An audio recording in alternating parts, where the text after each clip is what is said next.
నిన్న నరేంద్ర మోడీ వచ్చిండు. అంతకుముందు ఎప్పుడు వచ్చినా మీడియా మిత్రులు వీడియో చూడాలి. ఎప్పుడు వచ్చినా కాళేశ్వరం కేసీఆర్ కు ఏటీఎం 1000 కోట్లు దోసుకున్నాడని అన్నారు. నిన్న గంట సేపు మాట్లాడాడు. కాళేశ్వరం గురించి, మేడిగడ్డ గురించి, అవినీతి గురించి మోడీ మాట్లాడిండా? నేనేం అడిగిన వారం నుంచి, సార్ మీరు వచ్చారు మంచిదే, బానే ఉంది, మీ మీటింగ్ అయిన ఒకసారి మేడిగడ్డ పోయి కూలిపోయిన మేడిగడ్డను, పగిలిపోయిన అన్నారాన్ని ఒకసారి చూసిపో సార్. అవినీతి పరుల పట్ల చండశాసన్ని, అవినీతికి పాల్పడ్డోళ్ళని ఎవరిని వదలను, జైల్లో పెడతా అంటివి. ఇవాళ నువ్వు ఎవరు అవినీతి పరుడు ఉన్నా ఈడీ, ఇన్కమ్ ట్యాక్స్, సిపిఐని పంపుతా అంటివి. మరి చూడనికి రాకపోతివి, చెప్పనికి రాకపోతివి. ఏం లాభం మోడీ సారు నీ పర్యటన?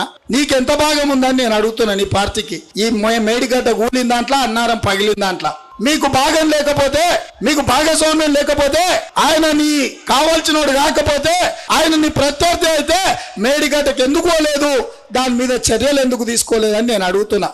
ఈడ కూలిన దాని గురించి మాట్లాడాడు. ఢిల్లీలో లిక్కర్ స్కామ్ జరిగింది, అందులో తోక పట్టుకుంటా ఎలకను గుంచుతా అని అంటున్నాడు. వెనకడికి ఎవడో కొండను తవ్విండు అంట. కొండను తవ్వితే ఎలకనైనా దొరుకుతుంది అనుకున్నా, కానీ ఈ బీజేపీ వాళ్ళకి తొండ కూడా దొరకలేదా?